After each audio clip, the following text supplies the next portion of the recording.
어머니의 49제를 하루 앞둔 깊은 밤이었습니다.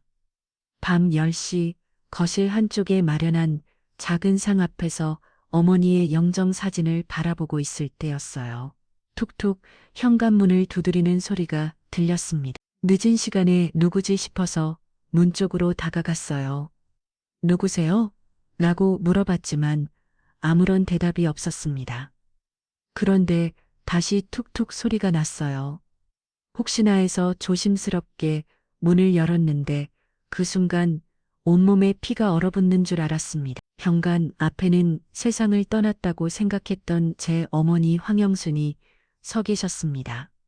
스무가 그 목소리는 마치 땅속 깊은 곳에서 울려나오는 듯 신 목소리였어요. 엄마야. 저는 그 자리에서 주저앉고 말았습니다. 분명히 어머니가 맞았습니다. 하지만 그 모습은 제가 기억하는 어머니가 아니었어요. 험클어진 머리카락이 성성하게 잘려져 있었고 야윤 얼굴에는 깊은 그늘이 져 있었으며 남루한 옷차림을 하고 계셨어요. 마치 오랫동안 어딘가에서 고생하신 것 같은 모습이었죠.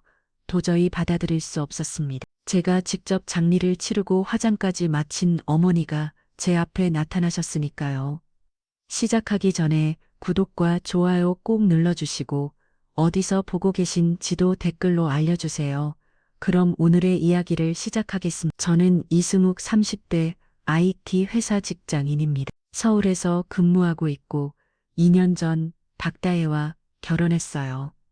50여일 전 그 끔찍한 소식을 들었던 나를 되돌보니 뭔가 어색한 점들이 많았습니다. 그날 아침은 유난히 날씨가 흐렸어요. 검은 구름이 하늘을 뒤덮어서 한낮음에도 어두침침한 분위기였거든요. 비가 내리지는 않았지만 언제라도 폭우가 쏟아질 것 같은 무거운 공기였어요.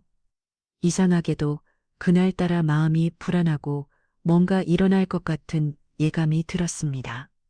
다혜가 3일 전 갑자기 제안했던 부산 여행이 떠올랐어요. 오빠 어머니가 요즘 많이 우울해 보이시더라고요. 날씨도 좋은데 부산으로 기분 전환 겸 여행 한번 가시는 게 어떤가요? 그때 저는 마침 중요한 프로젝트 때문에 출장을 가야 했어서 동행할 수 없었어요. 다혜가 혼자서 어머니를 모시고 가겠다고 했을 때는 오히려 고마웠습니다. 미안해, 다혜야.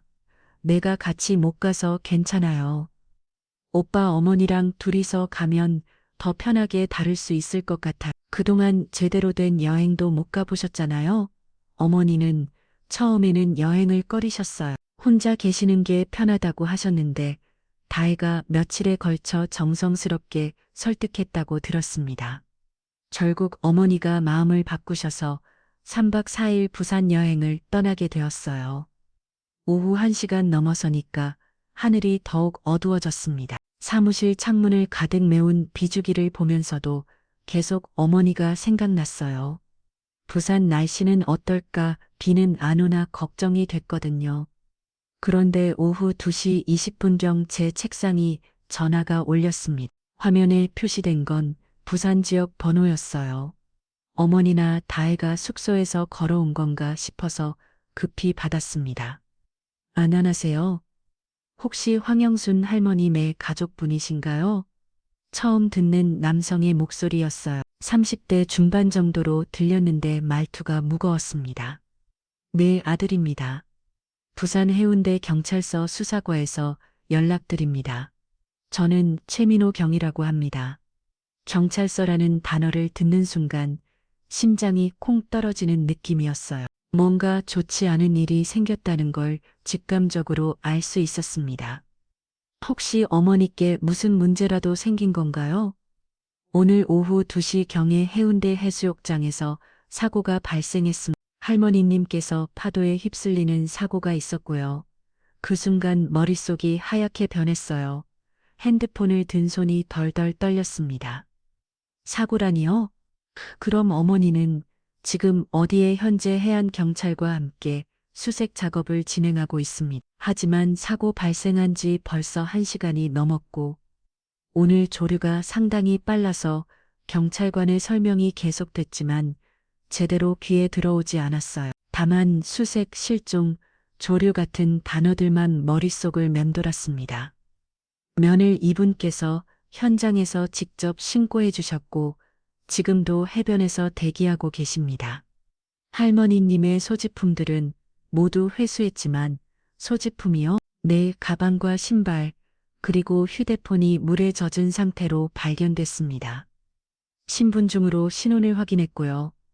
그제야 상황이 구체적으로 그려졌어요. 어머니가 바다에 빠지셨다는 것, 그리고 지금도 찾지 못하고 있다는 것, 지금 즉시 부산으로 내려가겠습니다. 네, 해운대 경찰서로 오시면 자세한 상황을 설명드리겠습니다. 전화를 끊고 나니 온몸에 힘이 빠졌어요.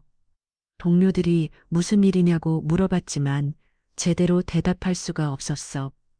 급히 KTX표를 예약하고 부산행 열차에 몸을 맡겼어요. 창밖으로는 여전히 비가 내리고 있었고 회색 하늘이 제 마음처럼 우울해 보였습니다. 열차 안에서 다희에게 전화를 걸었어. 여보, 지금 부산으로 가고 있어. 경찰서에서 연락받았는데 다희 목소리에는 놀람과 슬픔이 섞여 있었어요. 정말 갑작스럽게 일어난 일이야. 나도 아직 믿기지 않아. 정확히 어떻게 된 거야? 어머니가 왜 바다에? 우리가 해변을 산책하고 있었는데 내가 잠깐 화장실에 다녀온 사이에 어머니가 갑자기 물가로 걸어가시더니 다혜는 울먹이는 목소리로 설명했어요. 하지만 그 설명을 들으면서도 이상한 점이 하나 있었어요. 어머니는 물을 극도로 무서워하시는 분이었거든요. 어린 시절 강에서 익살 뻔한 경험이 있으셔서 바다는 물론이고 깊은 물가에는 절대 가까이 가지 않으셨어요. 그런 어머니가 혼자서 바다로 걸어 들어가셨다는 게 이해되지 않았습니다. 어머니가 정말로 혼자서 물에 들어가셨어? 응. 나도 믿기지 않는데 뒤돌아보니까 이미 파도가 높은 곳에 계시더라고요. 소리를 질렀지만 이미 늦었어. 이 시간 반의 기차 여행 동안 계속 그 의문이 머릿속을 떠나지 않았어요. 부산역에 도착했을 때는 이미 해가 기울어지고 있었습니다. 택시를 타고 해운대로 향하는 길 창밖으로 보이는 부산의 풍경이 낯설게 느껴졌어요. 어머니와 다혜가 3일 전에 이 길을 따라 여행을 즐기셨을 텐데 그때는 얼마나 즐거우셨을까 하는 생각이 들었습니다. 해운대 해수욕장에 도착했을 때 첫 번째로 눈에 들어온 건 해경 수색선들이었어요. 여러 대의 배가 바다 위에서 서치라이트를 켜고 수색 작업을 하고 있었습니다. 이미 어둠이 내려앉기 시작했는데도 수색은 계속되고 있었어요. 해변가에는 경찰차 2대와 구급차 1대가 주차되어 있었고 경찰관들이 현장을 통제하고 있었습니다. 멀리서 보기에도 심각한 상황이라는 걸 알 수 있었어요. 여기서 내려주세요. 택시에서 내려 해변으로 향하는데 다리가 후들후들 떨렸습니다. 현실을 받아들이기가 쉽지 않았어요. 해변가에서 다혜를 찾을 수 있었습니다. 젖은 옷차림에 담요를 두르고 앉아 있었는데 얼굴이 새하얗게 질려 있었어요. 옆에는 30대 중반으로 보이는 남자가 메모장에 뭔가를 적고 있었습니다. 다혜야, 제 목소리를 듣고 다혜가 고개를 돌렸어요. 눈이 통통 부어 있었고 입술은 팔을 떨리고 있었습니다. 오빠, 정말 미안해요. 내가 더 잘 살펴 있어야 했는데 다혜가 제품에 안기며 오열했어요. 그 모습을 보니 저도 눈물이 났습니다. 며느리도 충격이 클 테고 자체본도 엄청 날 거라는 생각이 들었어요. 괜찮아, 다혜야. 아무도 예상할 수 없었던 일이야. 옆에 있던 남자가 다가왔어요. 키가 크고 얼굴이 각진전형적인 경찰관 같은 인상이었습니다. 저는 해운대 경찰서 최민호 경위입니다. 전화로 말씀드린 네, 이승욱입니다. 어머니는 찾으셨나요? 최민호 경위는 고개를 천천히 저었어요. 7시간째 수색하고 있지만 아직 발견하지 못했습니다. 오늘 조류가 상당히 빨라서 수색 범위를 계속 넓혀가고 있어요. 그럼 아직 희망이 있는 거죠? 물론입니다. 해경에서도 최선을 다하고 있고 내일 아침에는 더 많은 인력을 투입할 예정입니다. 경찰서로 이동해서 더 자세한 이야기를 들었습니다. 정확한 사고 경위를 말씀드리겠습니다. 최민호 경위가 메모를 보며 차근차근 설명했어요. 오늘 오후 1시 10분경 할머니랑 부인분이 해운대 해수욕장 동쪽 끝부분을 산책하고 계셨습니다. 그쪽은 상대적으로 사람이 적은 조용한 구간이에요. 그 시간에 사람이 많지 않았나요? 평일 오후에서 관광객이 그리 많지 않았어요. 게다가 날씨도 흐렸고요. 다혜가 옆에서 말을 잃었어요. 어머니가 사람 많은 곳보다는 조용한 곳을 좋아하신다고 해서 그쪽으로 갔어요. 바람도 시원하고 경치도 예뻤거든요. 부분분이 잠시 자리를 비우신 사이에 사고가 발생한 것 같습니다. 화장실 말인가요? 네, 해변가 공중화 장실이 거기서 100m 정도 떨어진 곳에 있어요. 다혜가 고개를 끄덕이며 자세히 설명했어요. 어머니가 잠깐 쉬시겠다고 해서 벤치에 앉아 계셨어요. 그때 제가 급하게 화장실에 가야 해서 정말 잠깐만 기다려달라고 했는데, 그리고 돌아오셨을 때는 어머니가 안 계시더라고요. 처음에는 근처를 산책하시나 생각했는데 아무리 찾아도 보이지 않아서 바다 쪽을 봤더니 다혜의 목소리가 떨렸어요. 멀리서 누군가가 물속에 있는 것 같았어요. 확실하지는 않았지만 어머니 옷 색깔과 비슷했거든요. 최민호 경위가 투명한 비닐봉지를 꺼내 보여줬어요. 안에는 어머니의 소지품들이 들어 있었습니다. 이것들이 해변가에서 발견됐습니다. 가방은 물에 젖었지만 안에 지갑과 휴대폰이 있었고요. 어머니가 항상 들고 다니시던 작은 핸드백이었어요. 갈색 가죽 가방이었는데 바닷물에 저어서 색이 진하게 변해 있었습니다. 신분증으로 신원을 확인했고 휴대폰도 물에 저어서 작동하지 않지만 할머니인 것이 맞습니다. 모든 게 어머니 것이 맞았어요. 보고 있으니 가슴이 먹먹해졌습니다. 신발은 어디서 발견됐나요? 신발은 물의 사장에 정리되어 있었습니다. 3일 동안 지옥 같은 시간이 흘렀습니다. 호텔에서 머물면서 매일 해변으로 나가 수색 상황을 지켜봤어요. 해경과 경찰, 그리고 민간 다이버들까지 총동원되어 바다를 샀었지 뒤졌지만 어머니를 찾을 수 없었습니다. 매일 최민호 경위가 진행 상황을 알려줬어요. 조류 분석 결과를 바탕으로 수색 반경을 남동적으로 확대했습니다. 전문가들이 계산한 최대 이동 가능 거리까지 모두 뒤지고 있어요. 혹시 다른 해변에서 발견될 가능성은 없나요? 그 부분도 고려해서 부산 전체 해안가에 수색 요청을 보냈습니다. 각 파출소와 해경 초소에서 모두 주의 깊게 살피고 있어요. 다희는 그 3일 동안 거의 식음을 점프했어요. 계속 자책하며 울었습니다. 내가 화장실에 가지 말았어야 했는데, 아니면 어머니를 같이 모시고 갔어야 했는데, 다혜야 그런 식으로 생각하지만 아무도 예상할 수 없는 일이었어. 하지만 마음 한편으로는 여전히 이해되지 않는 부분이 있었어요. 물을 그렇게 무서워하시던 어머니가 정말로 혼자서 바다에 들어가셨을까 하는 의문이었습니다. 셋째 날 오후 3시경 최민호 경위에 계셔서 전화가 왔습니다. 송정 해변에서 시신이 발견됐습니다. 확인이 필요할 것 같으니 즉시 오셔야겠습니다. 가슴이 철렁 내려앉았어요. 드디어 어머니를 찾았다는 건가요? 송정 해변으로 향하는 차 안에서 다희가 제 손을 꽉 잡았어요. 손이 차갑고 떨리고 있었습니다. 오빠 마음의 준비를 해야 할 것 같아. 응, 나도 알고 있어. 현장에 도착했을 때 하얀 천으로 덮인 시신이 해변가에 놓여 있었습니다. 주변에는 경찰관들과 법의학 전문가들이 둘러서 있었어요. 확인하시겠습니까? 바닷물에 오래 있어서 상태가 좋지 않습니다. 경찰관이 조심스럽게 물었어요. 저는 크게 심호흡을 하고 고개를 끄겠습니다. 하얀 천이 걷어지는 순간 정말로 참아볼 수 없는 모습이었어요. 3일 동안 바닷물에 있었던 탓의 얼굴은 거의 알아볼 수 없을 정도였습니다. 얼굴로는 확인이 어려울 것 같고 소지품으로 신원을 확인하겠습니다. 시신이 착용하고 있던 반지와 목걸이를 확인했어요. 어머니가 항상 끼고 계시던 결혼 반지와 아버지가 40년 전 선물하신 금무걸이었습니다. DNA 검사도 의뢰하겠지만 소지품으로 봐서는 할머니님이 맞는 것 같습니다. 그 순간 다혜가 제 옆에서 흔을 끼기 시작했어요. 어머니, 이제 정말 저도 무너져 내렸습니다. 그렇게 어머니의 죽음을 확인해야 했어요.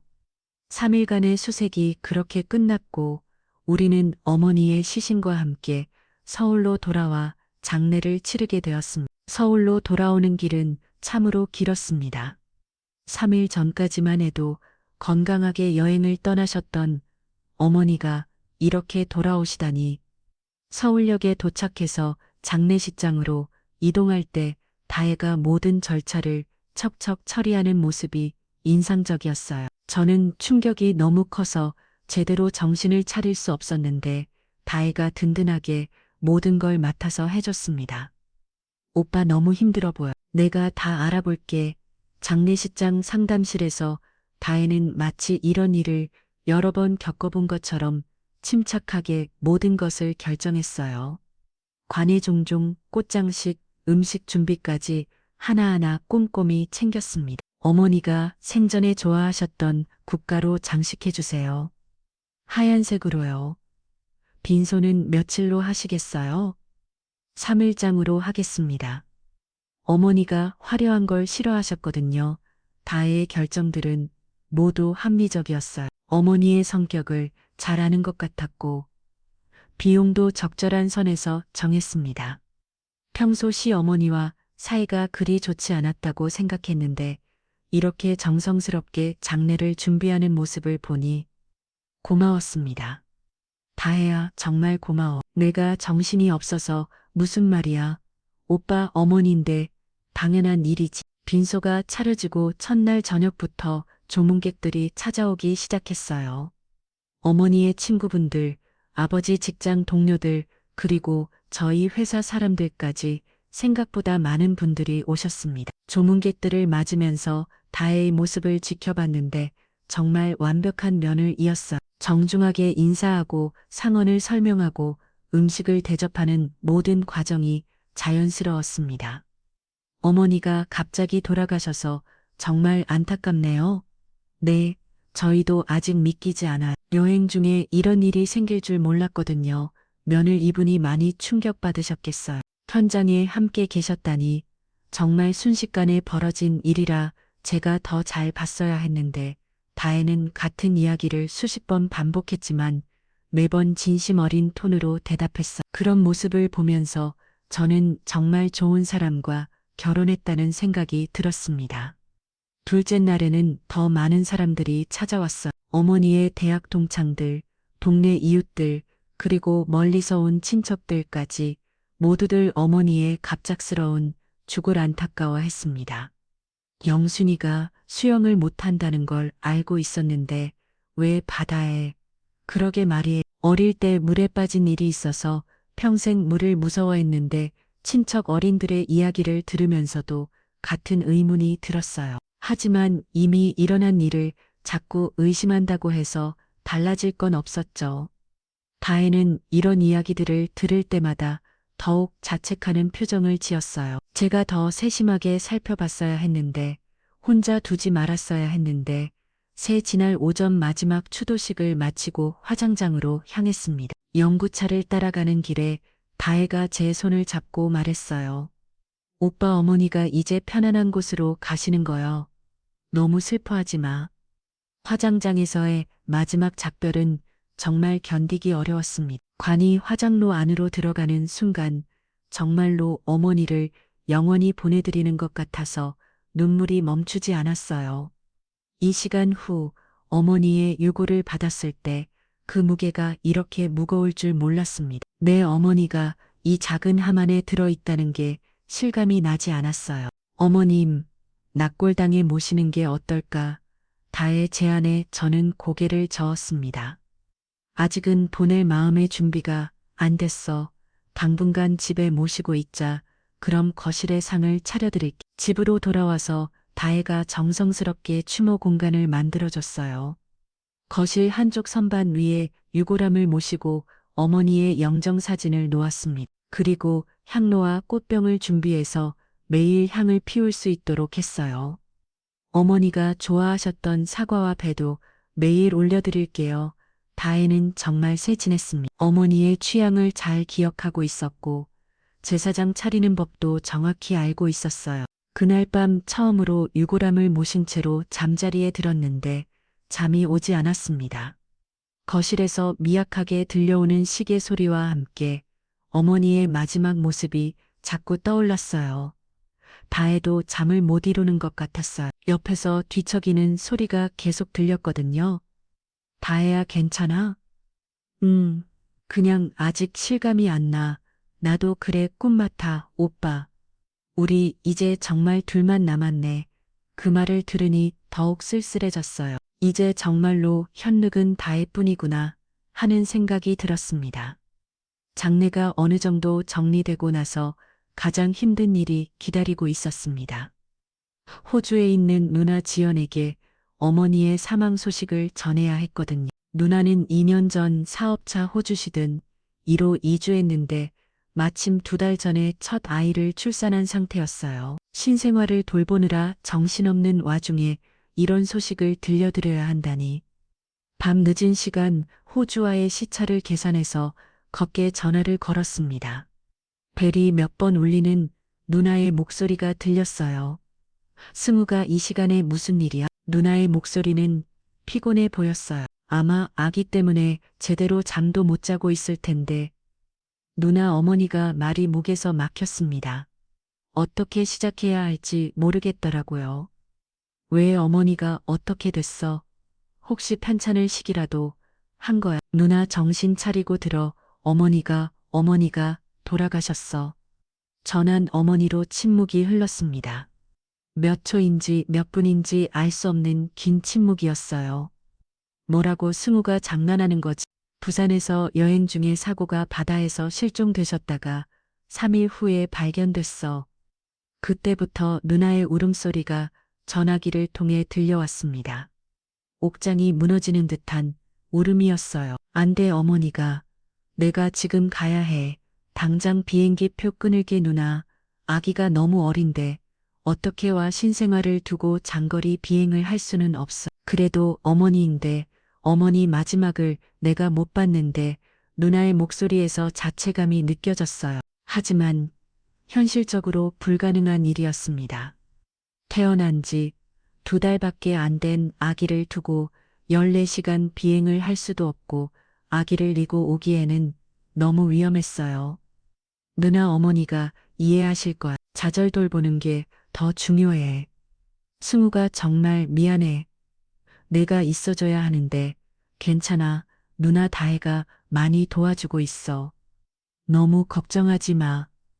전화를 끊고 나니 더욱 외로워졌어요. 가족이라고는 누나뿐인데 그마저도 지구 반대편에 있으니 정말로 혼자라는 생각이 들었습니다. 너말로 혼자라는 생각이 들었습니다.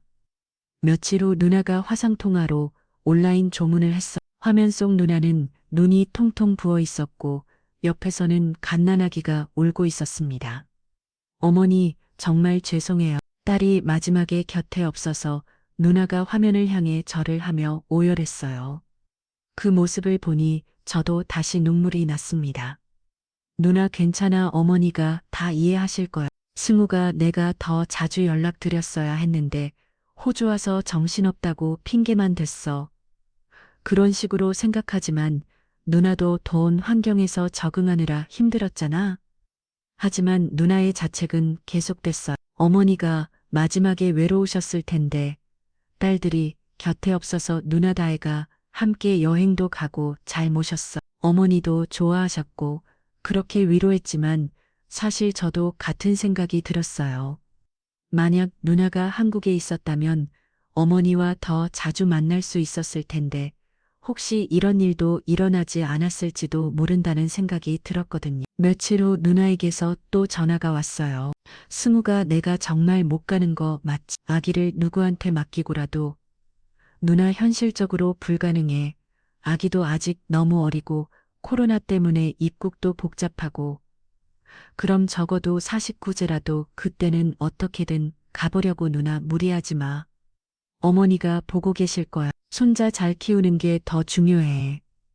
누나와 통할 때마다 마음이 무거웠어요. 서로 위로하려고 하지만 결국 둘 다 죄책감과 그리움에 잠겨 있었거든요.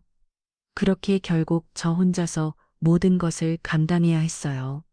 49제 준비도 어머니 유품 정리도 각종 서류 처리도 모두 혼자였습니다. 유일하게 옆에 있는 사람은 다이뿐이었는데 그마저도 왜 이렇게 마음에 와닿지 않는 걸까요? 고마운 건 맞지만 뭔가 진짜 가족 같은 따뜻함은 느껴지지 않았어요. 어쩌면 이게 어른이 되어서 겪는 상실감인지도 모르겠습니다. 부모님을 잊고 형제는 멀리 있고 결국 혼자서 모든 걸 감당해야 하는 밤마다 어머니의 영정 사진을 바라보며 생각했어. 만약 누나가 여기 있었다면 얼마나 든든했을까. 둘이서 함께 어머니를 그리워하고 추억을 나누고 서로 위로할 수 있었을 텐데. 하지만 현실은 냉정했습니다. 누나는 호주에서 새로운 삶을 살고 있고 저는 여기서 홀로 어머니의 빈자리를 감당해야 했어요. 그런 외로움 속에서 다의 존재가 더욱 소중하게 느껴졌습니다. 비록 진짜 가족은 아니지만 지금 제 곁에 있는 유일한 사람이니까요. 어머니의 49제를 하루 앞둔 밤이었습니다. 거실 한쪽에 마련한 작은 상 앞에 혼자 앉아 어머니의 영정 사진을 바라보고 있을 때였어요. 다혜는 그날 아침 갑자기 부산 출장을 간다고 했습니다. 오빠 정말 미안한데 부산 지점에서 급하게 불러서 내일 49제인데 이런데 괜찮아. 어쩔 수 없는 일이지. 조심히 다녀. 하루만 다녀올게. 내일 아침에는 꼭 돌아와서 49제 함께 지내게. 사실 49제를 혼자 준비해야 한다는 게 조금 서운했지만 다혜도 일이 있으니 어쩔 수 없었어요. 저녁 내내 혼자서 49제 준비를 했습니다. 어머니가 좋아하셨던 음식들을 하나하나 준비하면서 어린 시절 추억들이 떠올랐어요. 어머니가 직접 만들어 주셨던 잡채 동그랑 땡나물들. 밤 10시가 넘어서야 모든 준비가 끝났습니다. 조용한 집안에서는 시계 소리만 똑딱똑딱 울리고 있었어요. 유골아 마피 앉아 어머니의 영정 사진을 바라보니 가슴이 먹먹해졌습니다. 엄마 내일이면 49제예요. 이제 정말 떠나보내야 하는 건가요? 혼자 말을 하면서도 눈물이 났어요. 50일이 지났는데도 여전히 현실 같지 않았거든요. 그때였습니다. 툭툭 현관문을 가볍게 두드리는 소리가 들렸어요. 이런 늦은 시간에 누가 올까? 혹시 다이가 일찍 돌아온 건가 싶었지만 다이라면 열쇠로 문을 열고 들어왔을 텐데 누구세요? 문 앞으로 다가가서 물어봤지만 대답이 없었습니다. 그런데 다시 툭툭 소리가 났어요. 혹시나 해서 조심스럽게 문을 열었는데 그 순간 온몸에 피가 얼어붙는 줄 알았습니다. 현관 앞에는 세상을 떠났다고 생각했던 제 어머니 황영순이 서 계셨습니다. 스무가 그 목소리는 마치 땅속 깊은 곳에서 울려나오는 듯 신 목소리였어요. 엄마야. 저는 그 자리에서 주저앉고 말았습니다. 분명히 어머니가 맞았습니다. 하지만 그 모습은 제가 기억하는 어머니가 아니었어요. 헝클어진 머리카락이 성성하게 잘려져 있었고 야윤 얼굴에는 깊은 그늘이 져 있었으며 남루한 옷차림을 하고 계셨어요. 마치 오랫동안 어딘가에서 고생하신 것 같은 모습이었죠. 어머니 정말이세요? 목소리가 떨렸어요. 눈앞의 현실을 받아들일 수가 없었습니다. 스무가 엄마야 정말 보고 싶었. 어머니께서 제 손을 잡으셨는데 그 손이 차갑고 거칠었어요. 하지만 분명히 따뜻한 생명이 있었습니다. 이게 어떻게 된 일이에요? 일단 안으로 들어가자 찬바람이 너무 세구나. 떨리는 다리로 어머니를 거실로 모셨습니다. 어머니는 유골함과 영정사진이 놓인 상을 보시 니 쓸쓸하게 웃으셨어요. 내 제사상이 차려져 있세. 음식도 참 정성스럽게 준비했구나. 마주 앉았지만 여전히 꿈 같았습니다. 어머니의 손을 계속 만져보고 얼굴을 자세히 보고 정말로 살아계신 게 맞는지 몇 번이고 확인했어요. 어린 시절 다쳤을 때 생긴 손등의 상처 자국, 귀 뒤에 작은 사마귀까지 모든 것이 일치했습니다. 엄마, 저는 지금 꿈을 꾸고 있는 건가요? 꿈이 아니야, 승우가. 엄마가 정말로 살아서 돌아왔어. 하지만 저희가 장례식도 치르고 화장도 했는데 그건 어머니가 잠시 말을 멈추시더니 제 눈을 똑바로 바라보셨어요. 승우가, 엄마가 지금부터 하는 말 차분히 들어야 해. 그리고 놀라지 마. 어머니의 목소리가 갑자기 진지해졌습니다. 응, 엄마, 무슨 말씀이든 들을 준비가 되어 있어요. 그리고 절대로 다리한테는 엄마가 살아있다는 걸 말하면 안 돼. 왜요? 다해도 얼마나 놀라고 기뻐할까요? 어머니의 표정이 어두워졌습니다. 그건 내일 다희가 돌아오기 전에 엄마가 자세히 설명해 줄게. 지금은 너무 늦었고 너도 많이 놀랐을 테니까 엄마, 그럼 지금까지 어디에 계셨어요? 그것도 내일 차근차근 얘기해 주마. 오늘은 그냥 엄마가 살아서 돌아왔다는 것만 믿어줘. 어머니가 제 뺨을 쓰다듬으셨어요. 우리 승욱이 많이 힘들었지. 혼자서 모든 걸 감당하느라 그제야 감정이 북받쳐 올라 눈물이 쏟아졌습니다. 지난 50일간의 모든 슬픔과 외로움이 한꺼번에 터져 나왔어요. 엄마 정말 보고 싶었어요. 엄마도 그랬어. 승우가 정말 많이 보고 싶었어. 그렇게 우리는 새벽까지 앉아서 서로를 바라보며 눈물을 흘렸습니다. 하지만 마음 한편으로는 궁금증이 가득했어요. 어머니가 지금까지 어디에 계셨는지, 그리고 왜 다에게 말하면 안 되는지 모든 진실은 곧 밝혀질 것 같았습니다. 새벽이 깊어질수록 어머니의 입에서 나오는 이야기는 더욱 충격적이었습니다. 승우가, 엄마가 그날 부산에서 겪은 일을 정확히 얘기해 줄게. 부산 여행 둘째 날 오후 황영수는 다혜와 함께 해운대 해변을 걷고 있었습니다. 날씨는 맑고 바다는 푸르렀으며 며느리 이와의 시간도 나쁘지 않았어요. 어머니, 저쪽 끝으로 가볼까요? 사진 찍기 좋을 것 같아요. 다혜가 손가락으로 가리킨 곳은 사람들이 거의 없는 한적한 해변 끝자락이었습니다. 황영수는 별다른 생각 없이 고개를 끄덕였어요. 걸어가는 동안 다혜는 평소보다 말이 많았습니다. 그런데 묘하게 어색한 느낌이 들었어요. 마치 무언가를 숨기려고 애쓰는 것 같았거든요. 어머니, 잠깐만요. 화장실 좀 다녀올게요. 해변 끝에 도착했을 때 다혜가 급하게 말했습니다. 근처 공중화 장실을 가리키며 미안하다는 표정을 지었어요. 그래, 천천히 다녀와. 엄마는 여기서 바다보고 있을게. 황영수는 벤치에 앉아 파도 소리를 들으며 평화로운 시간을 보냈습니다. 그런데 10분이 지나도 15분이 지나도 다혜가 돌아오지 않았어요. 혹시 배가 아픈가 걱정이 돼요. 화장실 쪽으로 걸어갔을 때 황영수는 다혜가 화장실 밖에서 전화 통화를 하고 있는 것을 발견했습니다. 응, 지금 시작한다. 30분 후에 신고하면 돼. 다혜의 목소리는 평소와 달랐습니다. 긴장되고 차갑고 어딘가 결연한 느낌이었어요. 목격자는 없고 위치도 완벽히 계획대로 진행할게. 황영수는 무의식적으로 발걸음을 멈췄습니다. 뭔가 이상했어. 다혜가 무슨 계획을 세우고 있는 건가요? 그때 다혜가 황영수는 발견했습니다. 순간 얼굴이 굳어지더니 급하게 전화를 끊었어요. 어머니, 언제부터 거기 계셨어요? 방금 왔어? 너무 오래 안 와서 걱정됐거든. 죄송해요. 배가 좀 아파서. 그리고 회사에서 급한 연락이 왔어요.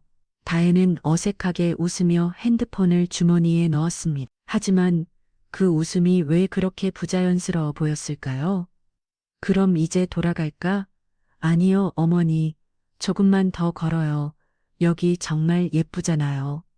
다혜가 황영순의 팔을 살며 시 작고 더 한적한 곳으로 이끌었습니다. 사람들의 목소리조차 들리지 않는 정말로 조용한 곳이었어요. 파도는 점점 높아지고 있었고 바위들이 곳곳에 솟아 있었습니다.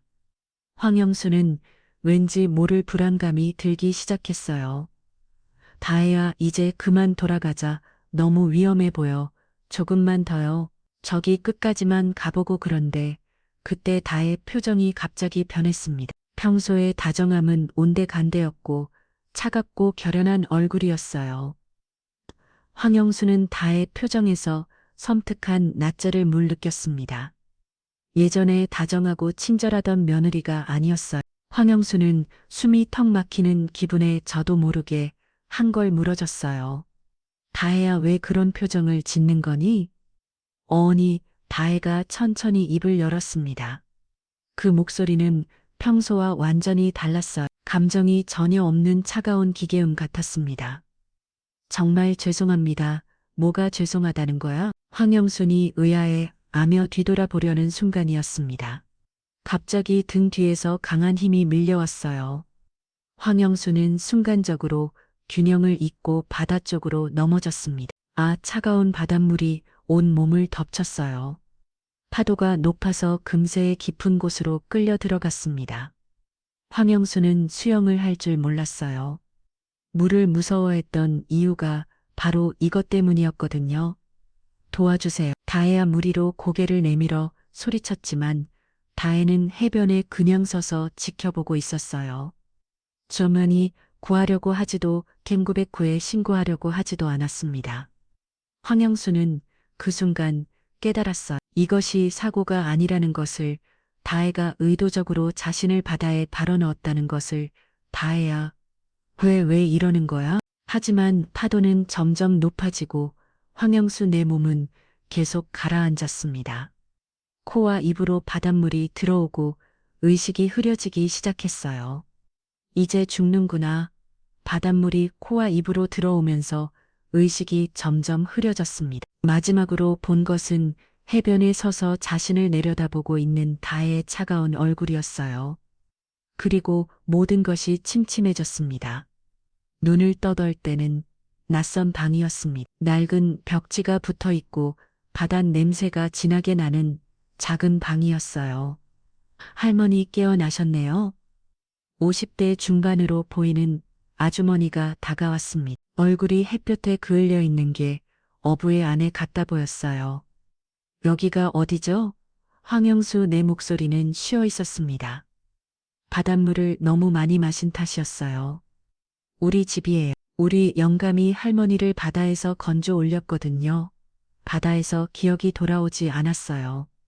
자신이 왜 바다에 있었는지, 어떻게 여기까지 왔는지 할머니 혹시 기억 안 나세요? 해운대 해변에서 물에 빠지셨는데 아주머니의 설명을 들어도 도무지 기억이 나지 않았습니다. 머리가 멍하고 뭔가 중요한 걸 잊은 것 같은 느낌만 들었어요. 할머니 이름이라도 기억나세요? 황영순. 그것만 겨우 기억날 뿐이었어요. 나머지는 모두 안개 속 같았습니다. 일단 푹 쉬세요. 며칠 더 지켜봐야 할 것 같아요. 그렇게 황영수는 어부 가족의 집에서 일주일을 보냈습니다. 60대 어부 박성우와 그의 아내 김순자가 정성스럽게 돌봐줬어요. 할머니 죄송한데 우리가 경찰에 신고를 못하겠어요. 사흘째 되는 날 박성우가 미안한 표정으로 말했습니다. 왜 못하시는데요? 사실 우리가 그날 불법으로 전복을 따고 있었거든요. 허가 없이 남의 어정에서 만약 경찰이 오면 우리가 잡혀갈 수 있어서 정말 미안해요. 할머니 가족들이 얼마나 걱정하고 계실까. 황영수는 고개를 저었어요. 가족이라고 해봐야 누가 있는지도 기억이 나지 않았거든요. 일주일째 되는 날 저녁 온 가족이 거실에서 뉴스를 보고 있었습니다. 황영순도 함께 앉아 있었어요. 부산 해운대 해변에서 실종된 60대 여성이 대한 수색 작업이 계속되고 있습니다. 뉴스 해면에 해운대 해변이 나왔어요. 그런데 그 바다를 보는 순간 황영순의 가슴이 두근거리기 시작했습니다. 저곳 왜 이렇게 낯설지 않지? 실종된 여성은 황영순 65세 시로 며느리 이와 함께 여행 중 파도에 휩쓸린 것으로 추정됩니다. 황영순 그건 자신의 이름이었어요. 혹시 저분이 김순자가 걱정스럽게 황영순을 바라봤어요. 하지만 황영순은 대답할 수 없었습니다. 머리가 너무 아팠거든요. 화면 속 바다를 보면 볼수록 뭔가 기억의 파편들이 스쳐 지나갔어요. 차가운 물, 누군가의 손길, 그리고 갑자기 머리를 감싸주는 듯한 고통이 밀려왔습니다. 황영수는 그 자리에서 쓰러졌어요.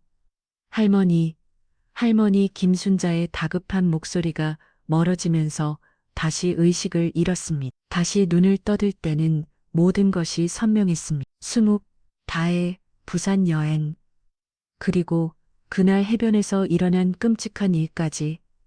할머니, 깨어나셨어요? 김순자가 달려왔지만 황영순의 눈빛은 완전히 달라져 있었어요. 모든 기억이 돌아왔어요. 정말요? 다행이네요. 아니에요. 전혀 다행이 아니에요. 황영순의 목소리는 떨리고 있었습니다. 이제 모든 걸 기억해냈거든요. 다혜가 자신을 바다에 밀어뜨린 그 순간까지. 제가 뉴스에 나온 그 사람이에요. 황영순이 맞아요. 그럼 할머니는 죽은 게 아니라 살아계신 거네요. 네. 하지만 뉴스에서는 제가 죽었다고 나왔잖아요. 이상하지 않나? 황영수는 이제 모든 상황을 이해하기 시작했습니다. 다혜가 자신을 죽이려고 했고 아마도 다른 사람의 시신을 자신의 것으로 둔겁이 켰을 거라는 것을. 할머니, 그럼 이제 어떻게 하시겠어요? 경찰에 신고할까요? 아니에요. 아직은 안 돼요. 황영수는 고개를 저었습니다. 성급하게 나타났다가는 더 큰 위험에 빠질 수도 있었거든요. 좀 더 상황을 지켜봐야 할 것 같아요. 뭔가 큰 음모가 있는 것 같거든요. 그렇게 황영수는 진실을 찾기 위한 긴 여정을 시작했습니다. 어머니의 이야기를 다 듣고 나니 새벽 5시가 넘어 있었습니다. 창밖으로는 희미하게 동이 트기 시작했어요. 엄마, 그럼 이제 어떻게 해야 할까요? 일단 다혜가 돌아오기 전에 그 아이의 정체를 파헤쳐야 해요. 어머니의 목소리는 결연했습니다. 승우가 그동안 다혜가 이상하게 행동한 적 없었니? 지금 생각해보면 수상했던 일들 말이야. 그러고 보니 어머니 말씀을 듣고 난이 그동안 대수롭지 않게 넘겼던 일들이 하나씩 떠올랐어요. 보험금 이야기를 했을 때 너무 자연스럽게 처리했던 것 같아요. 마치 미리 준비해뒀던 것처럼. 그거야. 그리고 또 새 옷 새 가방. 어머니 돌아가시고 나서 갑자기 쇼핑을 많이 했어요. 슬퍼하는 며느리가 그럴까. 어머니의 날카로운 지적에 등골이 선을 해줬어요. 그리고 엄마 다혜가 자주 부산 출장을 갔다고 했는데 그 출장이 진짜였을까? 다혜의 명함을 찾아서 회화에 전화를 걸었어요. 아직 이른 시간이라 당직자가 받았습니다. 안녕하세요. 박다혜 대리와 관련해서 문의할 게 있는데요. 박다혜 대리요? 잠깐만요. 잠시 후 당직자가 다시 말했어요. 죄송한데 저희 회사에 박다이라는 직원은 없는데요. 네, 그럴 일 가요. 보험 설계사로 일한다고 혹시 다른 지점인가요? 아니면 예전에 회사 하신 분인가요? 전화를 끊고 나니 머릿속이 복잡해졌어요. 엄마 다혜 회사에서 그런 직원 없다고 해요. 그럼 그동안 어디서 일했다는 거야? 의문이 꼬리에 꼬리를 물었어요. 그때 문득 며칠 전에 봤던 게 생각났습니다. 엄마 며칠 전에 다혜 핸드폰에 이상한 문자가 온 걸 봤어요. 우편하면서 다혜 앞으로 온 편지들을 가져왔어요. 겉봉에 적힌 내용만 봐도 심각한 상황이라는 걸 알 수 있었습니다. 저출근행 연체 안내 신용회보, 위원회 최종 통보 법원, 지금 명량, 승우가 이건 보통 빚이 아니야. 법원에서 지금 명량까지 나왔다는 건 상당히 심각한 수준이라는 뜻이거든. 그때 다혜 핸드폰에서 또 문자 알림음이 일렸어요. 화면을 보니 메시지 내용이 일부 보였습니다. 부산 골드문 VIP 고객 골드문 인터넷으로 검색해보니 충격적인 결과가 나왔어요. 엄마 이거 부산에 있는 불법 도박장이에요. 도박 VIP 고객들은 부산 오프라인 매장에서 직접 도박을 할 수 있다고 나와 있어요. 모든 퍼즐이 맞춰지기 시작했어요. 다혜 부산 출장은 실제로는 도박장에 가는 것이었던 거예요. 그럼 다혜가 도박을 했다는 뜻이네. 그런 것 같아요. 그래서 빚이 또 다른 문자가 왔어. 원금 사업 2천만 원에 대한 최종안에 엄마 다혜 빚이 사업이 넘는 것 같아요. 어머니의 얼굴이 굳어졌어요. 사업. 그럼 그 돈을 갚기 위해서 나를 보험금이 5억 원, 그리고 어머니 유산까지 합치면 승우가 그런데 이상한 건 뭐요? 사업이라는 큰 돈을 도박으로 잃으려면 꽤 오랫동안 했을 텐데 왜 너한테는 전혀 티를 안 했을까? 그러게요. 평소에도 전혀 몰랐어요. 뭔가 숨기는 게 더 있을 것 같아. 혼자서는 이런 큰일을 벌이기 어려웠을 텐데 그때 갑자기 현관문이 열리는 소리가 들렸어요. 오빠 나왔어. 다혜가 돌아온 거였어요. 예전보다 훨씬 일찍 온 거죠. 엄마 어떻게 해요? 일단 나는 피해야겠어. 절대로 듣기면 안 돼. 어머니가 재빨리 뒷문 쪽으로 나가셨어요. 승우가 며칠간 혼자서 다혜를 지켜. 내가 근처에서 숨어 있을게. 위험하면 이 번호로 연락해. 어머니가 작은 종이에 번호를 적어서 건네주셨어요. 저는 황급히 서류들을 정리하고 거실로 나갔습니다. 벌써 일어났네? 일찍 오네? 일이 빨리 끝나서 오빠는 왜 이렇게 일찍 일어났어? 다의 표정을 자세히 보니 뭔가 달랐어요. 평소보다 긴장해 보였고 눈빛도 불안해 보였습니다. 49제 준비하느라 잠이 안 와서 그래.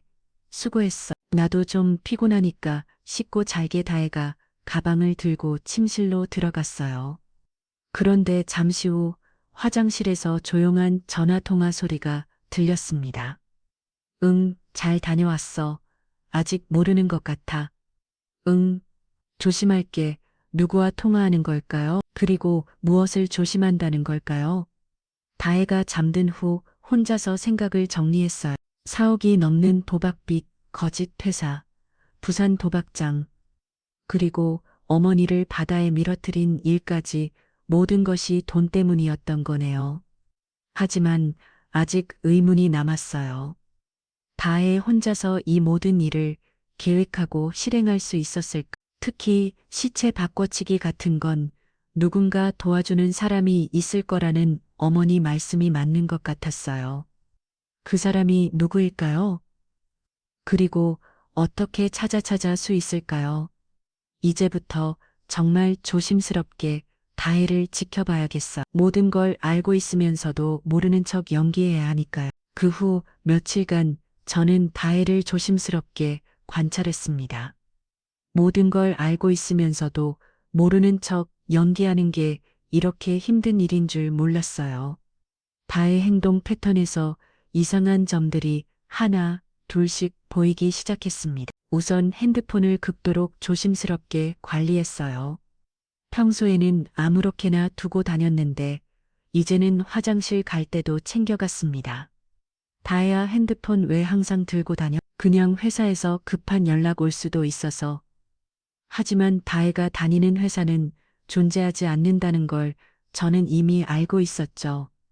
그리고 전화 통화가 부쩍 늘었어요. 대부분 늦은 밤이나 이른 아침, 제가 잠든 사이에 했습니다. 하지만 가끔 들리는 대화 내용이 수상했어요. 아직 의심하지 않는 것 같아. 응, 조심하고 있어. 다음 주까지는 괜찮을 거야. 다음 주까지 뭐가 괜찮다는 걸까요? 며칠 후 결정적인 순간이 왔어요. 다혜가 또 부산 출장을 간다고 했을 때였습니다. 오빠, 이번엔 3일 정도 갔다 올게. 중요한 프로젝트라서 그래. 조심히 다녀와. 다혜가 집을 나선 후 저는 급히 어머머께 연락했어요. 엄마, 다혜가 또 부산에 갔어요.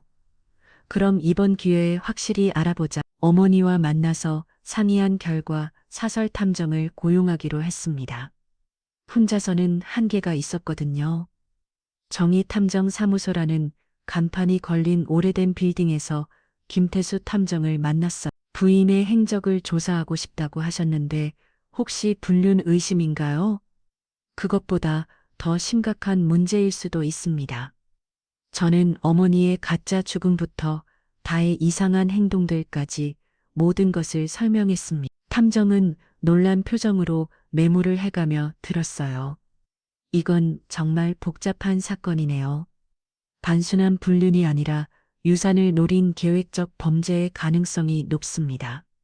어떻게 조사할 수 있을까요? 일단 부산에서 부인의 실제 행적을 추적해 보겠습니다. 그리고 함께 다니는 사람이 있는지도 확인하고요. 3일 후 탐정에게서 충격적인 결과를 들었습니다. 부인이 실제로는 부산의 불법 도박장에 다니고 있습니다. 골드문이라는 지하 도박장이 탐정이 보여준 사진들에는 다혜가 허름한 건물로 들어가는 모습이 선명하게 찍혀 있었어요. 그리고 더 중요한 발견이 있습니다. 탐정이 또 다른 사진을 꺼냈습니다. 다혜가 한 남자와 함께 걸어가는 모습이었어요. 두 사람의 모습이 상당히 친밀해 보였습니다. 이 남자는 누구죠? 부산 해운대 경찰서 수사과 최민호 경위입니다. 최민호 어머니 사건을 담당했던 바로 그 경찰관이었어요. 이 둘이 불륜 관계인 것 같습니다. 며칠간 미행해 본 결과 함께 숙박업소에 들어가는 것도 확인했고 도박장에서도 함께 시간을 보내다군요. 머릿속이 복잡해졌습니다. 다혜와 최민호 경위가 불륜 관계라면 그리고 둘 다 도박을 한다면 혹시 언제부터 만난 사이인지 알 수 있을까요? 대략 1년 정도 된 것 같습니다. 도박장 직원들 증언으로는 작년 여름부터 함께 나타났다고 하더군요. 1년 전 그때부터 둘이 만나서 이런 계획을 세운 건가요? 그런데 더 놀라운 발견이 있습니다. 탐정이 녹음기를 꺼냈어요. 도박장 근처에서 둘의 대화를 녹음했는데 들어보세요. 녹음기에서 다혜와 최민호의 목소리가 흘러나왔어요. 이제 거의 다 끝나가네. 1단계는 성공했고 그럼 빚은 다 정리할 수 있겠어. 내 피사어, 내 비, 내 5천 총 6억 5천인데 어머니 유산이 28억이야. 내가 며느리로서 40%만 받아도 11억이 넘어. 11억이면 우리 비 갖고도 4억 넘게 남겠네. 그런데 그것도 아깝지. 이 단계까지 성공하면 28억 전체가 내 것이 돼. 남편까지 처리한다는 거지. 그래, 상속받은 지 얼마 안 돼서 사고가 나면 모든 유산이 배우자인 나한테 넘어와. 28억 전체면 우리가 평생 놀고 먹을 수 있겠네. 온몸에 소름이 돋았습니다. 다음은 저를 없앨 계획이라는 거였어요. 어떻게 할 거야? 교통사고가 제일 자연스럽겠지. 내가 관할 지역사고 담당이니까 조작하기 쉬워. 탐정이 녹음을 멈췄어요. 이 정도면 충분한 증거가 될 것 같습니다. 둘이 공모해서 유산상속 사기를 저지르고 심지어 살인까지 계획하고 있다는 걸 보여주니까요. 그런데 시체 바꿔치기는 어떻게 한 건지 알 수 있을까요? 그것도 조사해 봤습니다. 탐정이 또 다른 서리를 꺼냈어요. 최민호 경위의 담당 사건 기록을 조사해 보니 어머님 사고 발생 일주일 전에 부산 다른 해변에서 신원불명 여성 변사체가 발견됐습니다. 신원불명이 내 몸에 신분증이나 소지품이 전혀 없었고 얼굴도 심하게 부패된 상태였어요. 그런데 이 사건도 최민호 경위가 담당했습니다. 모든 퍼즐이 맞춰지기 시작했어요. 그럼 그 시신을 우리 어머니로 둔갑시킨 거네요? 맞습니다. 최민호가 자신의 관할 지역이니까 DNA 검사부터 신원 확인까지 모든 걸 조작할 수 있었던 거죠. DNA 검사도 조작이 가능한가요? 경찰관이 직접 샘플을 제출하니까 얼마든지 조작할 수 있어. 게다가 담당자가 본인이니까 의심받을 일도 없고요. 탐정의 설명을 들으니 더욱 삼뜻했어요. 그리고 더 조사해보니 최민호 경위도 도박빚이 상당합니다. 이어 5천만 원 정도 되는 것 같아. 그럼 둘 다 돈 때문에 리 다이씨 비사업과 최민호 비, 네 5천 총 6억 5천만 원을 해결하고 더 큰 돈을 손에 넣기 위해 28억 유산을 노린 것 같습니다. 모든 것이 치밀하게 계획된 범죄였다는 걸 깨달았어. 탐정님, 이 정도면 경찰을 신고할 수 있을까요? 문제는 최민호가 경찰이라는 점입니다. 일반 신고로는 무죄 가능성이 높아요. 그럼 어떻게 해야죠? 더 확실한 증거가 필요합니다. 둘이 직접 범죄를 자백하는 녹음이나 현행범으로 잡을 수 있는 상황을 만들어야 해요. 그리고 한 가지 더 조사해 볼 게 있어요. 뭔가요? 혹시 이들이 이번이 처음일까요? 과거에도 비슷한 수법으로 유산상속 사기를 저질렀을 가능성이 있어요. 탐정의 말에 등골이 선을 해줬어요. 혹시 다희와 최민호가 연쇄 범죄자들인 건 아닐까요? 더 자세한 조사가 필요하겠지만 일단 현재 확보한 증거만으로도 상당히 심각한 범죄라는 건 분명합니다. 집으로 돌아가는 길에 어머니와 만났어요. 엄마, 모든 게 확실해졌어요. 어머니께 탐정의 조사 결과를 모두 말씀드렸습니다. 역시 그럴 줄 알았어. 다혜 혼자서는 이런 일을 할 수 없었을 거야. 이제 어떻게 하죠? 마지막 증거를 확보해야 해. 둘이 직접 자백하는 결정적인 증거 말이야. 어머니의 눈빛이 결연했습니다. 승우가 이제 정말 위험한 단계에 접어들었어. 조금만 실수해도 우리가 먼저 당할 수 있으니까 정말 조심해야 해. 그날 밤 다디가 부산에서 돌아왔을 때 저는 평소와 다름없이 맞이했어요. 하지만 마음속으로는 복잡했습니다. 2년간 함께 살아온 아내가 실제로는 저와 어머니를 죽이려고 하는 범죄자였다니 28억 유산을 차지하기 위해 이런 끔찍한 계획을 세웠다는 게 믿기지 않았어요. 이제 마지막 단계만 남았어요. 하지만 가장 위험한 단계이기도 했습니다. 탐정과 상의한 끝에 집안에 도청 장치를 설치하기로 했습니다. 다혜가 최민호와 나누는 대화를 직접 녹음하는 것이 가장 확실한 증거가 될 거라고 판단했거든요. 위험한 일이기는 하지만 현행범으로 잡으려면 이 방법밖에 없어. 김태수 탐정이 작은 가방에서 초소형 녹음기들을 꺼내 보여줬어요. 동전만 한 크기의 정교한 장비들이었습니다. 이걸 어디에 설치하면 될까요? 부인이 주로 전화 통화를 하는 장소가 어디인가요? 거실이랑 침실, 그리고 부엌에서 주로 해요. 그럼 세 곳에 하나씩 설치하겠습니다. 음성 감지되면 자동으로 녹음이 시작되고 제 핸드폰으로 실시간 전송도됩니다. 다혜가 또 부산 출장을 간 사이에 탐정과 함께 집안 곳곳에 장치를 설치했어요. 거실 TVD, 침실 화장대 및 부엌의 전자레인지, 절대 발견되지 않을 곳들을 골라서 숨겼습니다. 설치 완료됐습니다. 이제 기다리기만 하면 돼요. 얼마나 기다려야 할까요? 부인이 돌아오면 금세 연락할 겁니다. 불안하니까 자주 통화할 거예요. 탐정의 예상은 적중했습니다. 다혜가 부산에서 돌아온 그날 밤 첫 번째 녹음이 시작됐어요. 제가 잠든 척하고 있을 때 다혜가 거실에서 조용히 전화를 걸었습니다. 다음 날 아침 탐정에게서 연락이 왔어요. 어젯밤 녹음된 내용 들어보세요. 탐정 사무소에서 재생된 음성 파일에는 다혜와 최민호의 대화가 선명하게 담겨 있었어요. 민호야, 남편이 뭔가 의심하는 것 같아. 왜? 뭔가 들켰어? 확실하지는 않은데 요즘 나를 보는 눈빛이 예전과 달라. 뭔가 탐색하는 느낌이야. 그럼 일단 조심해야겠네. 당분간 만나지 말자.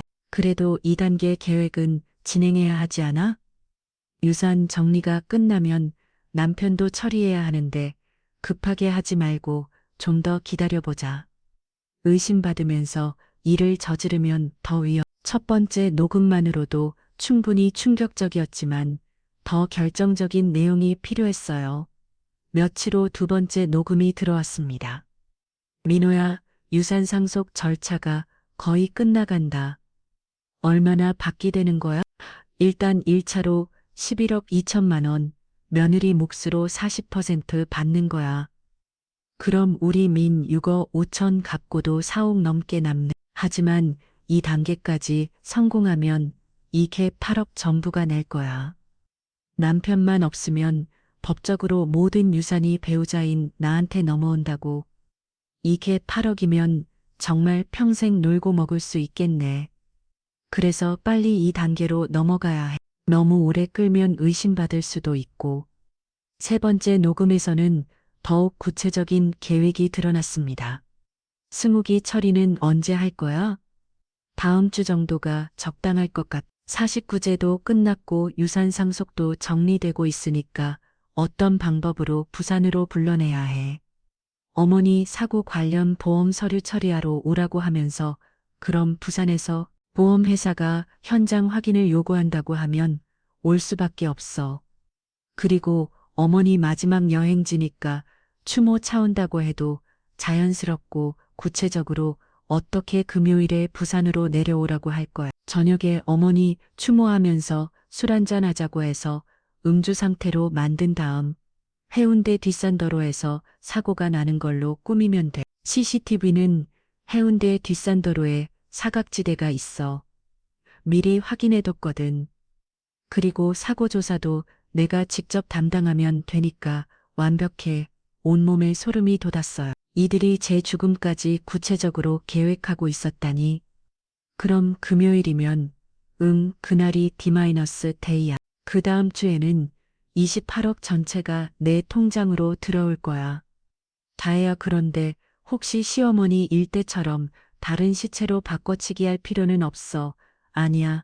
남편은 진짜 죽여야 해. 시어머니는 상속권 때문에 죽은 척만 하면 됐지만 남편은 진짜 죽어야 내가 모든 유산을 혼자 가질 수 있거든.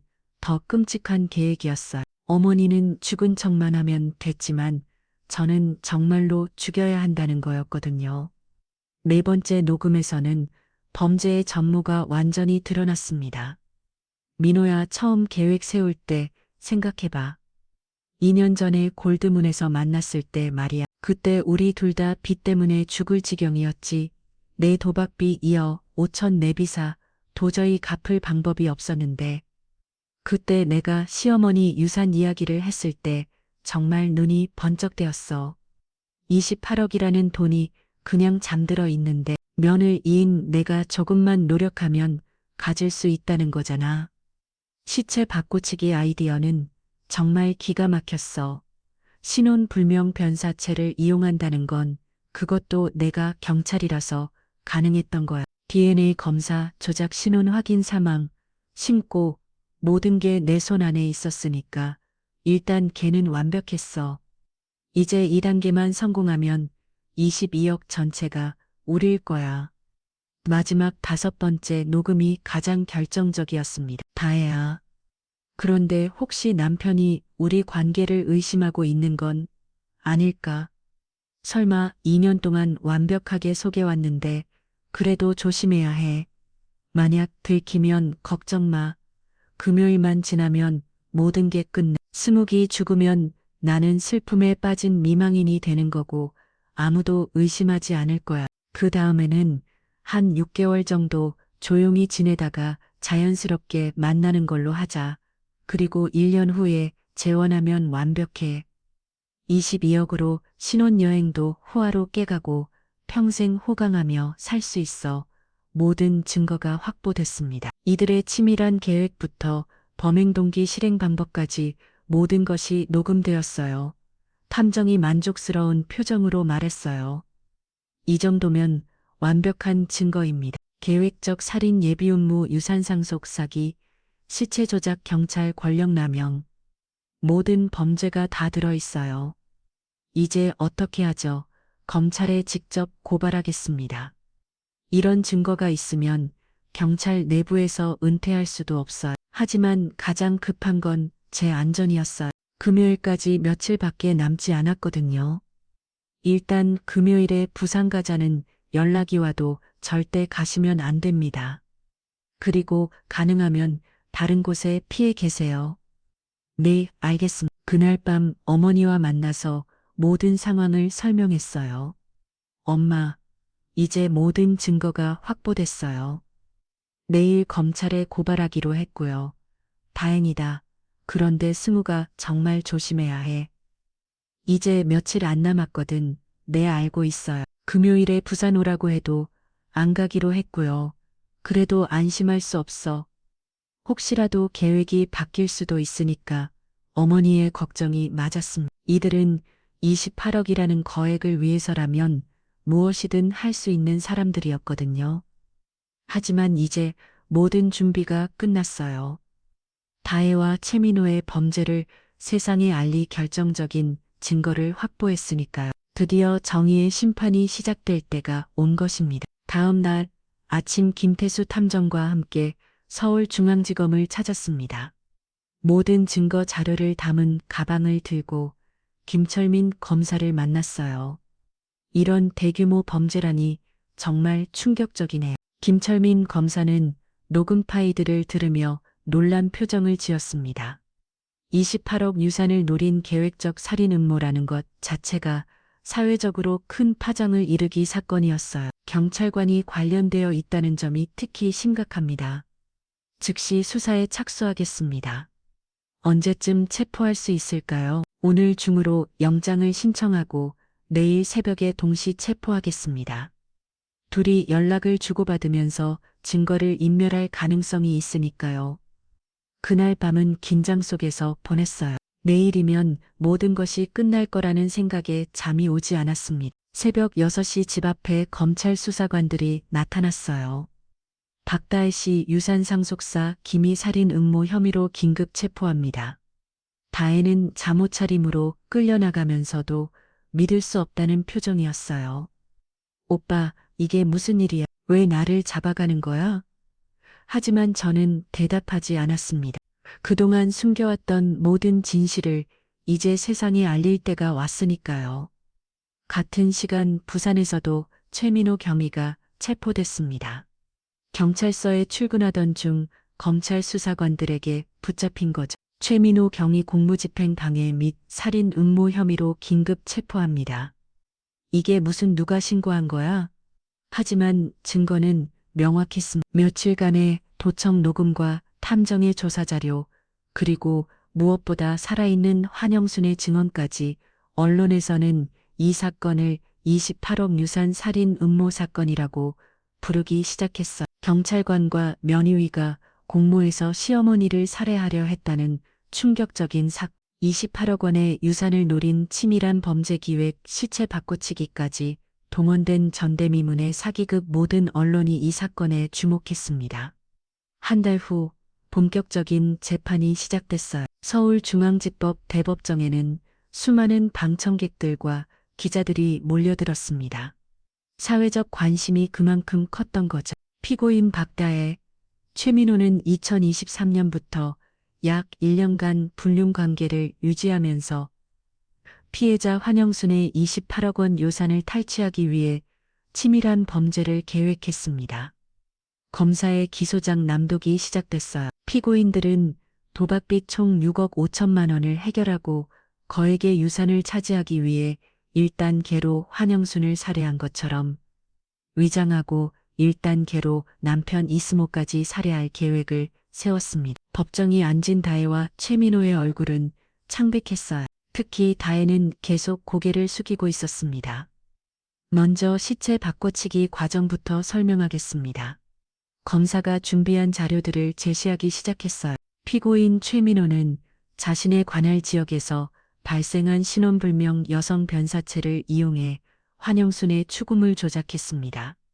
이 신원불명 면사체는 세계월간의 정밀 수사 결과 김은정 32세 씨로 밝혀졌습니다. 법정에 김은정 씨의 사진이 제시됐어요. 젊은 여성이었는데 가족도 없이 홀로 살다가 바다에서 변사체로 발견된 안타까운 분이었어요.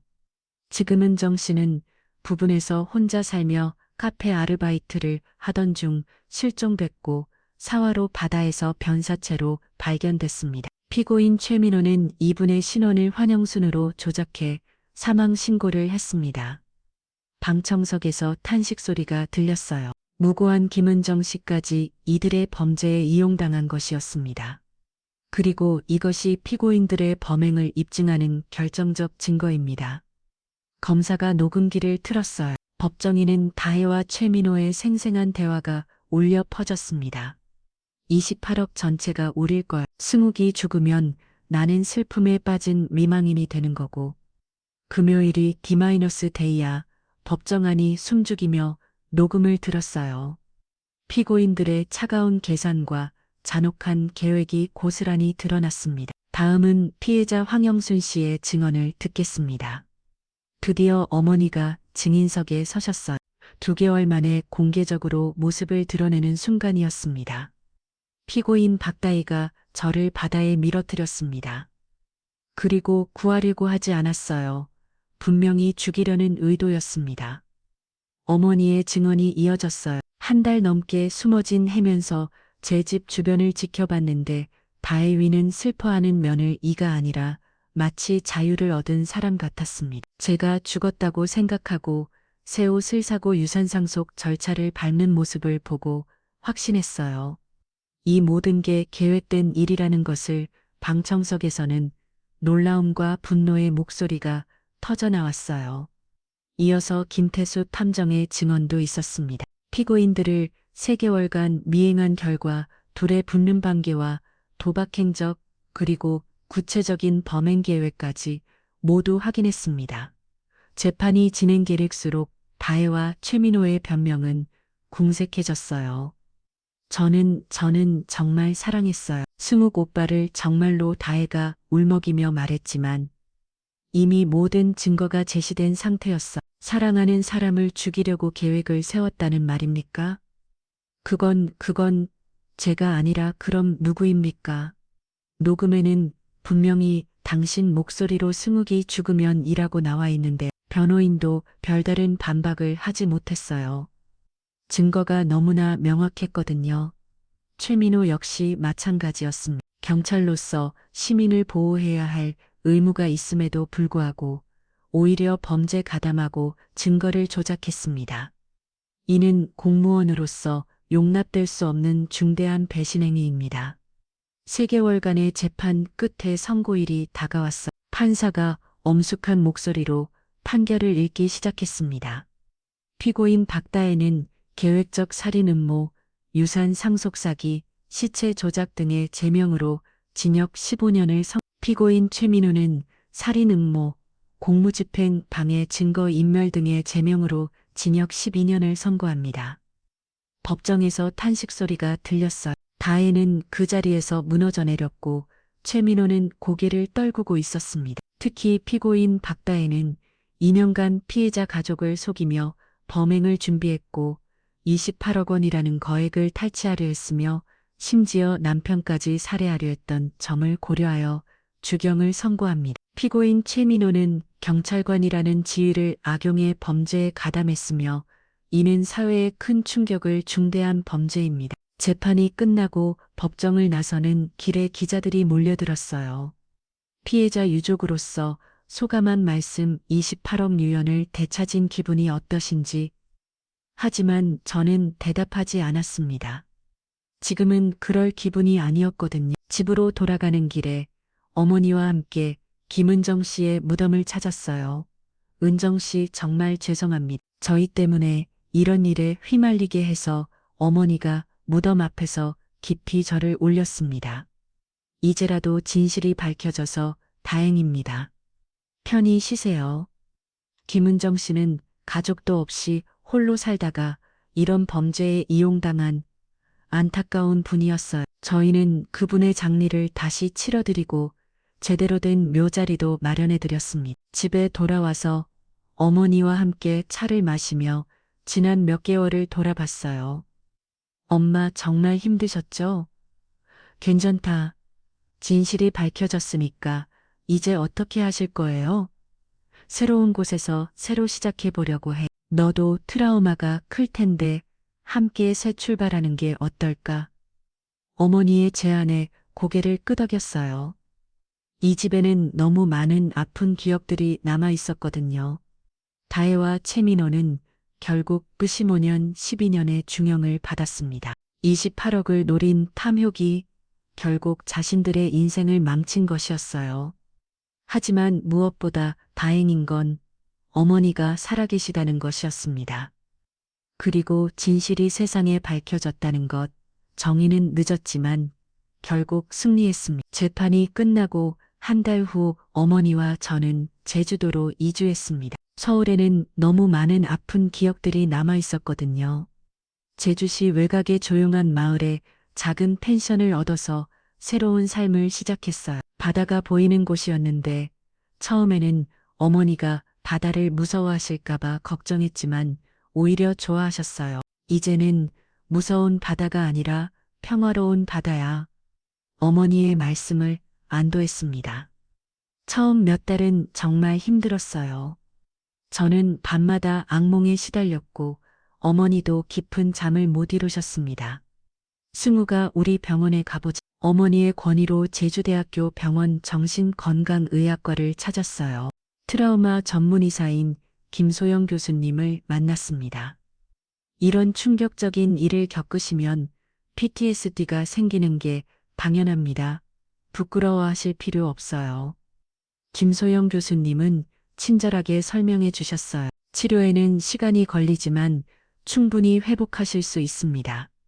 그렇게 저와 어머니는 정기적으로 상담 치료를 받기 시작했어요. 개인 상담도 받고 함께 가족 상담도 받았습니다. 6개월이 지나자 조금씩 마음이 안정되기 시작했어요. 악몽의 횟수도 줄어들고 일상생활도 가능해졌습니다. 엄마 시제 여행 좀 다를까요?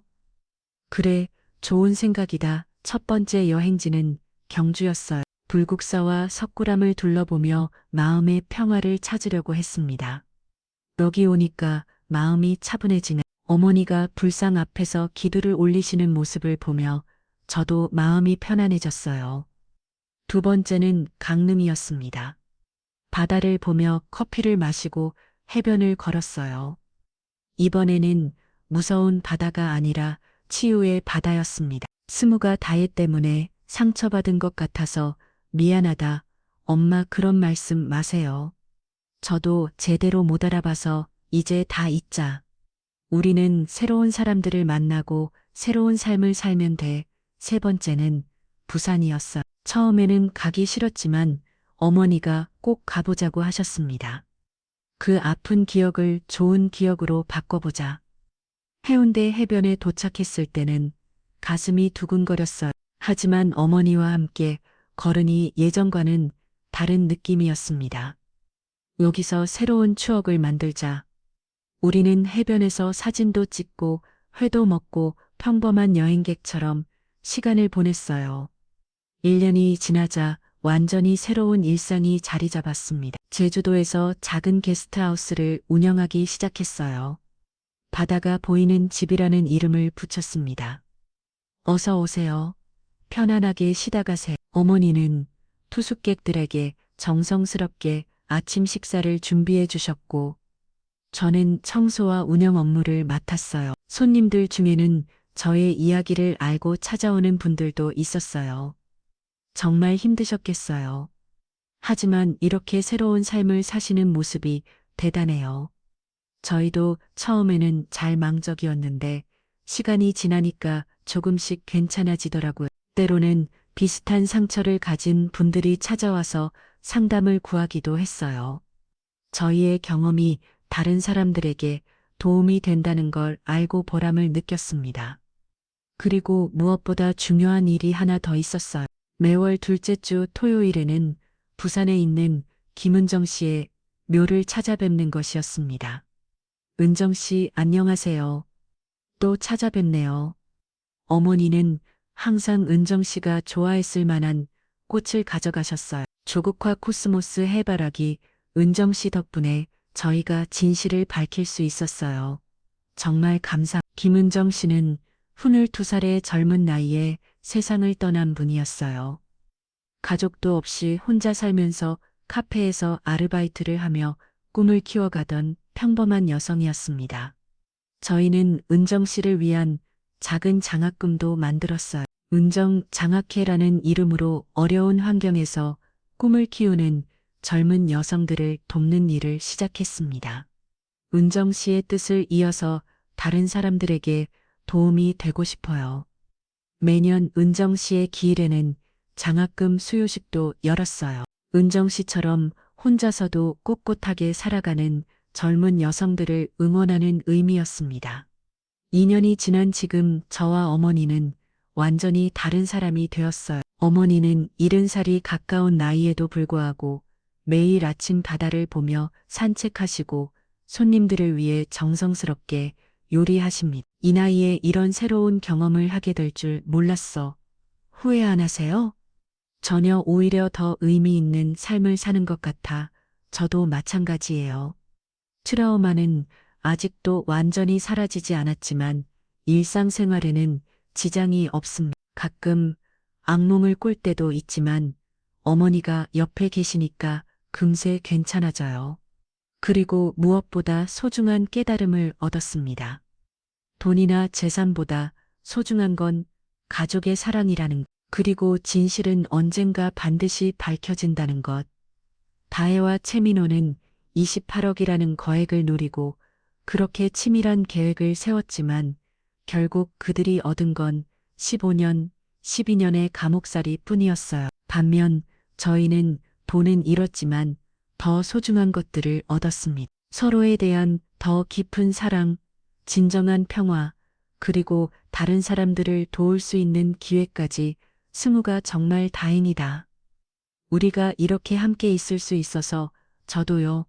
엄마, 정말 다행이에요. 지금 저희는 제주도의 작은 게스트하우스에서 평범하지만 행복한 일상을 보내고 있습니다. 아침에는 바다를 보며 커피를 마시고, 낮에는 손님들을 맞이하며, 저녁에는 함께 산책을 하는 소소한 행복들 말이에요. 지금까지 28억 유산을 노린 며느리의 충격적인 범죄와 그 진실을 밝혀나가는 과정에 대한 사연이었습니다. 이 사연을 통해 여러분께 전하고 싶은 교훈이 있어요. 첫째, 돈이나 재산보다 소중한 건 가족의 사랑입니다. 아무리 큰 돈이라도 소중한 사람을 잃으면 의미가 없어요. 둘째, 진실은 언젠가 반드시 밝혀집니다. 아무리 치밀하게 숨기려고 해도 거짓은 영원히 숨길 수 없어요. 셋째, 어떤 어려움이 와도 포기하지 말고 끝까지 싸워야 합니다. 황영순 어머님처럼 끝까지 진실을 밝히려고 노력하면 언젠가는 정의가 승리해요. 마지막으로 트라우마나 상처는 시간과 치료를 통해 충분히 회복할 수 있습니다. 젊은하지 마시고 전문가의 도움을 받으시길 바라요. 오늘 사연이 도움이 되셨다면 구독과 좋아요 부탁드려요. 그리고 댓글로 여러분의 생각도 남겨주세요. 다음에도 더 좋은 사연으로 찾아뵙겠습니다. 감사합니다.